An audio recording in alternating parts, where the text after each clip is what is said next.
Coming up on Jerusalem Dateline, Israel scores big, taking out an underground Iranian missile factory in Syria. Plus, the October effect. Military and political strategists express their views on what needs to happen next. And an Israeli pocket of resistance on October 7th, an inspiring story about a community 4 miles from Gaza that fought back swiftly with unity. All this and more coming up on this edition of Jerusalem Dateline. Hello and welcome to this edition of Jerusalem Dateline. I'm Chris Mitchell. The IDF released video this week of the Gaza Tunnel in which 6 hostages were gunned down by their Hamas captors.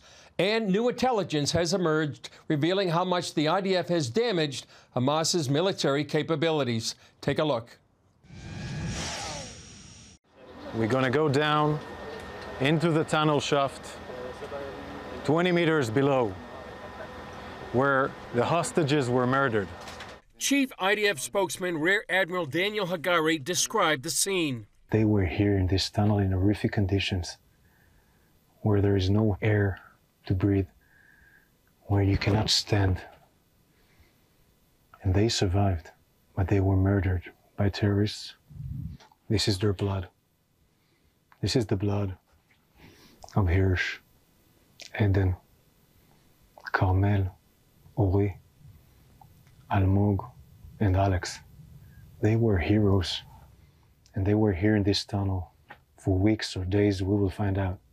Hagari reminded viewers that there are up to 101 hostages still remaining in Hamas' hands, with an unknown number still alive. In a videotaped message, Israeli Prime Minister Benjamin Netanyahu said he is doing everything he can to return the hostages and win the war. Israel's hostage envoy Gal Hirsch told Bloomberg News Israel has offered Hamas leader Yahya Sinwar safe passage out of Gaza if his terrorist group will give up power there. That could lead to freedom for the rest of the hostages and the end of the war. Meanwhile, Netanyahu is blasting an international criminal court prosecutor after he urged the court this week to immediately issue arrest warrants for Netanyahu and his defense minister for war crimes in Gaza. Netanyahu calling that, quote, pure anti-Semitism for its own sake and moral disgrace of the First Order, saying the court's proceedings are, quote, politically biased. But a different action Tuesday from Switzerland's lower house of parliament, which voted to immediately suspend funding for UNRWA, the United Nations Relief and Works Agency. The Swiss Senate must still approve it. The lawmaker behind the legislation told the Jerusalem Post, in UNRWA schools, children are taught to hate Jews and Israel. If terrorism is glorified, anti-Semitism is stoked, and violence is incited in UNRWA schools, then one should not ask why a cruel act of terror like that of October 7th could have occurred. Speaking from an IDF intelligence base, Israel's Defense Minister Yoav Gallant shared a document from a top Hamas commander, written in May before he was killed in an airstrike in July. The letter to Hamas leader Yahya Sinwar and his brother reveals the severity of the losses the IDF has inflicted on Hamas. That commander, Rafa Salami, seen on the right in this photo, wrote, we have lost at least 50% of our fighters. As for weapons, he wrote, we have lost 90 to 95% of our rocket capabilities, and we have lost some 60% of our personal weapons. Yoav Gallant stated the net result is that Hamas as a military formation no longer exists. The defense minister also spoke of a particularly disturbing photo the IDF found in Gaza. I would like to show you what we find recently in tunnels in Khan Yunis. That's a picture. These are the kids of Muhammad Sinwar posing against the evil event of September 11. This picture shows what we have been fighting since October 7. ISIS, Al-Qaeda, and Hamas, they are all the same. The Israeli military is still hunting down Hamas terrorists one by one. And with Hamas so beaten down in Gaza, media reports suggest it's ready to accept an immediate ceasefire based on President Biden's plan from July, but only if there are no new conditions from any side. While Israel's focus seems to be shifting to Lebanon, concerns are also growing over the possibility of Jordan becoming radicalized against the Jewish state. CBN Middle East correspondent Julie Stahl has that story. The Israel Defense Forces say they have dismantled Hamas's Rafah brigade, eliminating more than 2,200 terrorists and destroying 8 miles of terror tunnels. Some 80% of the underground tunnel network beneath the strategic area known as the Philadelphia Corridor. This allows the IDF easier access to destroy the many tunnels around Rafah that link Gaza and Egypt. Hamas used those tunnels to smuggle huge amounts of weapons into Gaza. With Israel increasingly gaining the upper hand over Hamas in the south, the IDF is looking north to potentially launch a major ground operation against Hezbollah. The center of gravity is moving to the north. We are nearing the completion of our tasks in the south. Hezbollah showed that it's still a threat this week, hitting Israel with 100 rockets Wednesday and 60 more Thursday. Striking back, Israel is already targeting areas in Lebanon and Syria to weaken the terrorist group before possibly launching an all-out war to stop Hezbollah's daily attacks and let some 60,000 Israelis return home. Israel's defense chief this week visited the troops who would likely take part in a ground invasion. And this thing is a ready arrow, ready for action. We will know when to activate it. And Israel apparently scored a victory against Hezbollah and Iran earlier this week when it reportedly took out an underground Iranian missile factory in Syria. Trouble could also be brewing on another border as Islamists just scored big wins in Jordan's latest elections. Palestinians make up at least half of the population in that country, where the political arm of the Muslim Brotherhood won 32 of 138 seats in Jordan's House of Representatives, garnering 500,000 votes. Observers warn it's a victory for the Brotherhood, the radical Islamic group that gave birth to Hamas. Many Jordanians have already been radicalized, chanting in the streets, "All Jordanians belong to Hamas," and "Death to Israel." This Islamist praised his son for murdering 3 Israelis at the Allenby Bridge crossing between Jordan and Israel on Sunday. I'm honored and proud that I've raised a hero who carried out a martyrdom operation in defense of Islam and Arabism. Israeli Prime Minister Benjamin Netanyahu this week visited the long border his nation shares with Jordan, making certain his forces are ready to handle any threats there. It is important for us to ensure that this border remains a border of peace and security. Some experts say Iran is pushing for the overthrow of the King of Jordan. If radical Islamists ever gain control of that country, it could pose one of the biggest and nearest dangers to Israel. Netanyahu warned the challenges along the border have already been growing. There is an attempt to smuggle both terrorists and weapons across from Jordan into Judea and Samaria and into the cities of Israel. Julie Stahl, CBN News, Jerusalem. Coming up, some of Israel's best military and intelligence analysts on how the country can win the war and move ahead.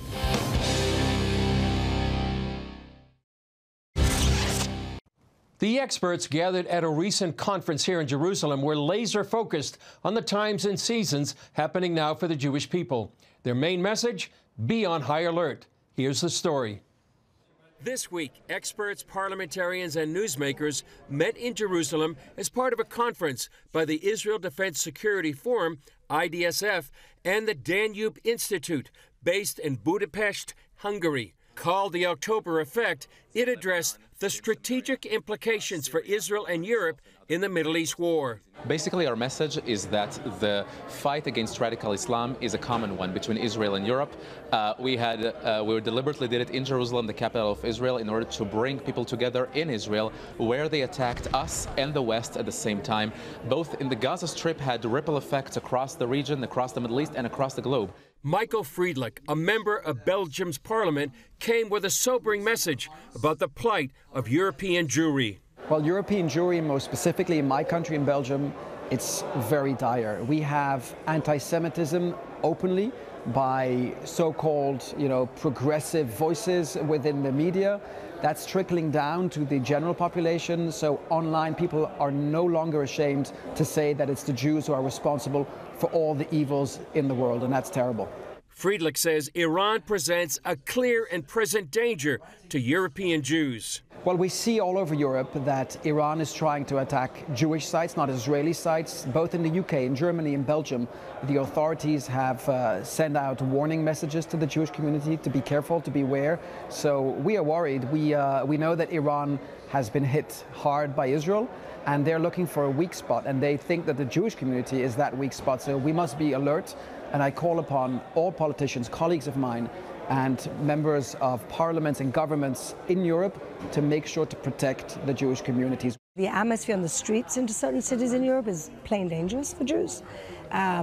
Some governments, especially in the more eastern parts of Europe, like Hungary, for example, have been great. They've really drawn a line in the sand and said, well, we're the good guys. And some European countries, unfortunately, are pandering to an increasing Muslim community, which is increasingly radicalizing. Israeli Special Envoy for Trade and Innovation, Flor Hassan Nahum, says anti-Zionism hides behind anti-Semitism. I think what's happened is that latent anti-Semitism that was mainly either controlled or disguised as legitimate criticism of Israel is just unbridled and out in the open now. Despite the global rise of anti-Semitism, ACLJ's Jeff Balaban says evangelical Christian support is a bright spot for Israel and the Jewish people.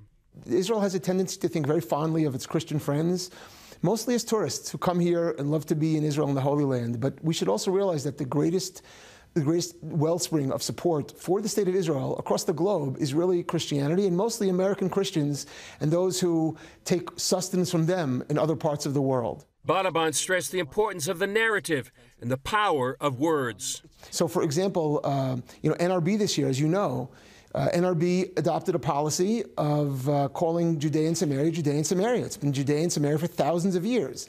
The West Bank term is an offensive term. It's offensive to Jews. It's offensive to the state of Israel. It's offensive to history. And yet, even the Israeli government and Israeli spokespeople, more often than not, as far as I could tell, use the term West Bank. We have to change those narratives and understand that people who are listening hear the words we say.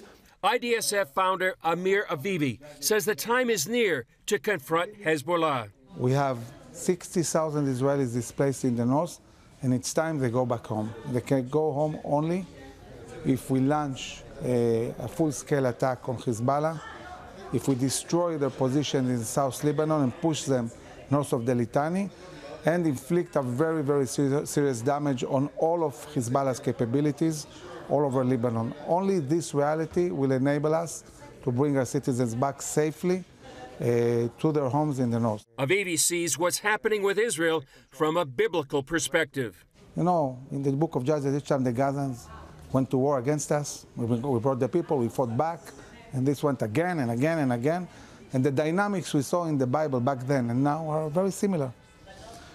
But after many, many wars at that time, Samson, after all these wars, it was written at the end of the book of Judges, and the land was quiet for 40 years.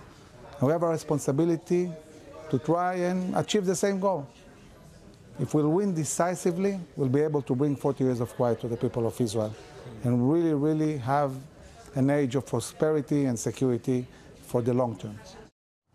This week, Americans remembered 9/11, when jihadists attacked the U.S. and killed nearly 3,000 people. It was a defining moment for the 21st century and holds special meaning for Israelis who continue the same battle with the same ideology. On September 11th, Israelis and Americans gathered at the 9/11 Living Memorial in Jerusalem to commemorate that fateful day 23 years ago. The memorial, built by KKL-JNF, is the only memorial outside of the U.S. that contains the names of all those that fell that day. On 9/11, Jill's husband never came home. On September 11th, 2001, I was 3 months pregnant with this baby right here. Jamie, who never met her dad, now serves in the IDF. It's also very special to see the connection between Israel and America, and it's hard being here, especially with everything going on. And it really hits home, especially with losing my dad on 9/11. Same idea of hate and terrorism. But to be here and to try to do something to help the situation and to promote peace and to understand what's happening, it helps. Rabbi Gideon Schluss was a rabbi in Midtown Manhattan on 9/11. He now lives in Israel in the aftermath of October 7th.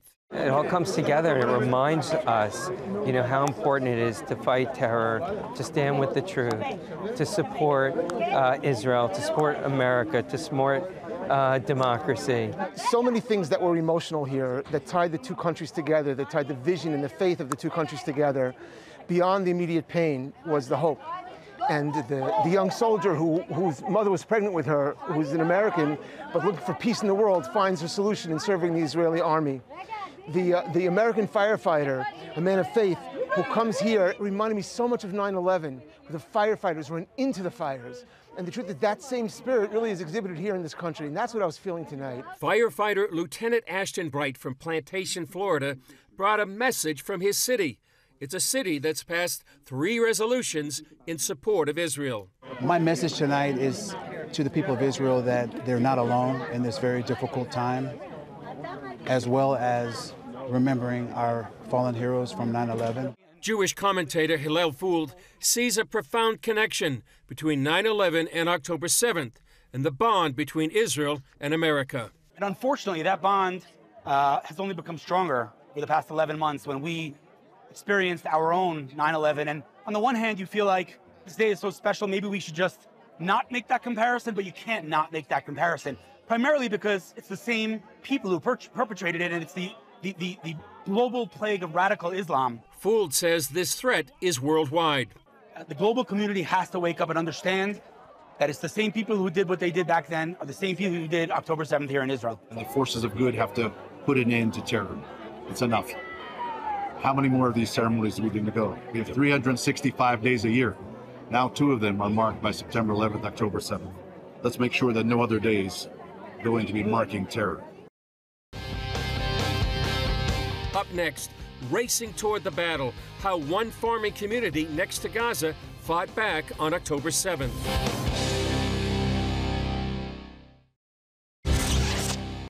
The October 7th Hamas attacks devastated many Israeli communities near the Gaza Strip.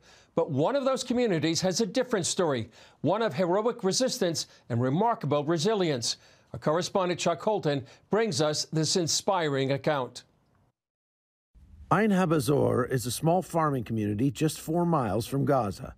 As Hamas terrorists invaded on October 7th, this village became an unlikely stronghold of resistance.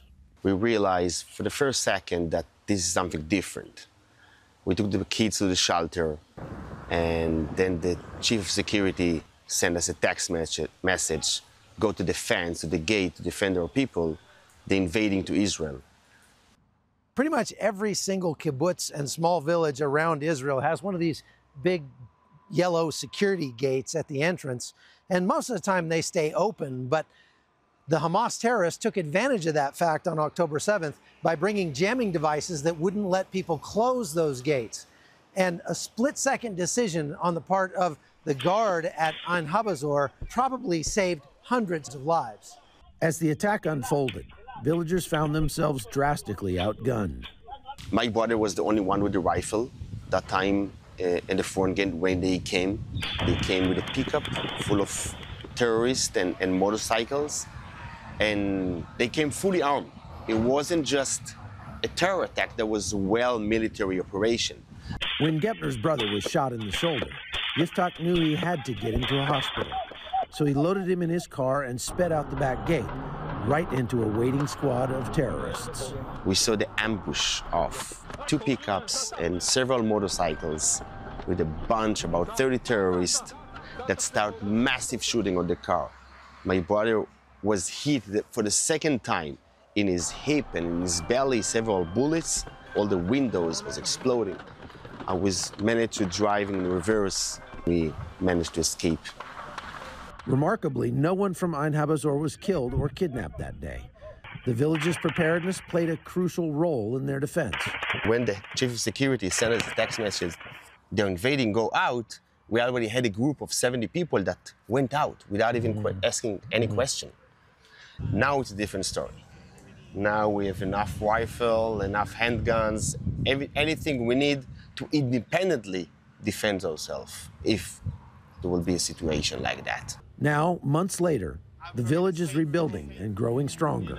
Now, we are September 1st, this is the beginning of the school year, there are about 85% of the people that came back. This resilience isn't just about security. It's about building a thriving community in the face of adversity. We are opening a new sports center here in the Moshav. We're just going to be stronger because there is no other option that we're going to leave this piece of land, this beautiful piece of land, without having our people here. For Dr. Gepner and his neighbors, the events of October 7th have only strengthened their resolve. Israel was established after the Holocaust with zero chance to establish the country. We survived the 67 war, the 73 war. Look at where we are now, when we have a strong, maybe the strongest army relative to the size of the population. We're going to win this war. This is not even a question. Keep that in mind. Israel will just be stronger following October 7th. From Israel, I'm Chuck Holton for CBN News. Still ahead, an urgent call to Jewish people around the world, especially in the U.S., to come home to Israel.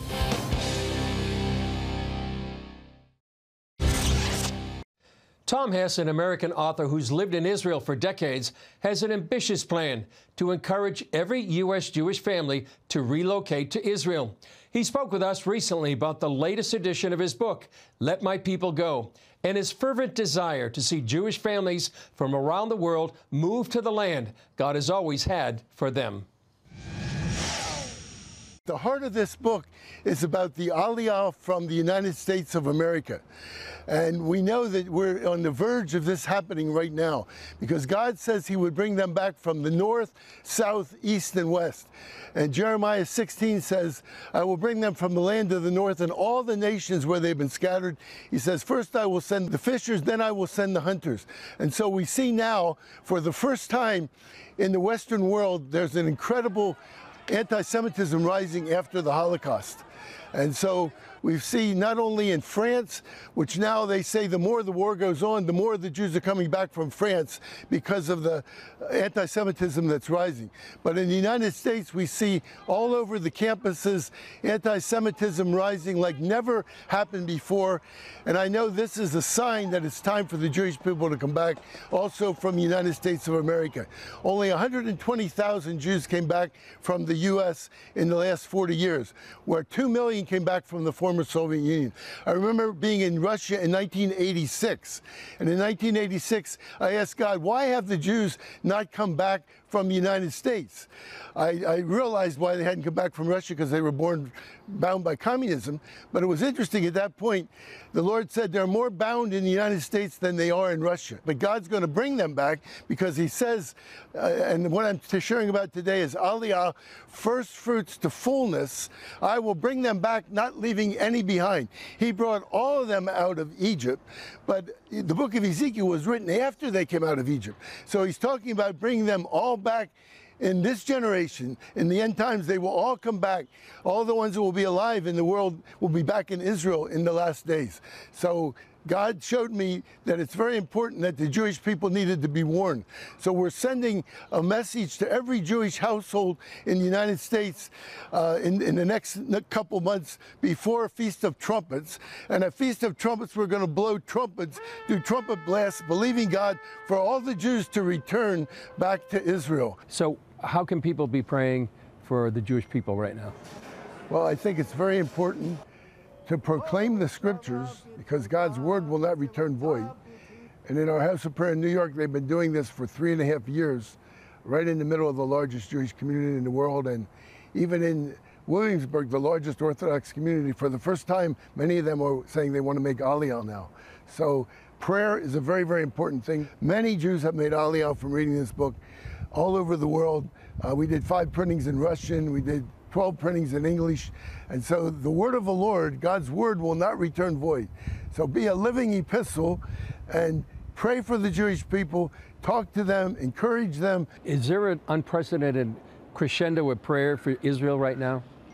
Yeah, I believe that there's more prayer happening for Israel now in the world probably than anywhere. Although I have to say that unfortunately, because not everyone's watching CBN, they're watching some crazy media, that many Christians in the world are being affected by the negative media sooner than by the Word of God and hearing the truth. So thank you, CBN, for giving the Word of the Lord out. Tom Hess, thanks so much, and great that you wrote this book many years ago. It's so relevant today. Thanks so much. Well, that's all for this edition of Jerusalem Dateline. Thanks for joining us. Remember, you can follow us on social media and CBN apps. And be sure to sign up for email blasts so you can continue to get information on breaking news. And please continue to pray for the peace of Jerusalem, for the safety of IDF soldiers and all those caught in harm's way, and for the return of all the hostages. I'm Chris Mitchell. We'll see you next time on Jerusalem Dateline.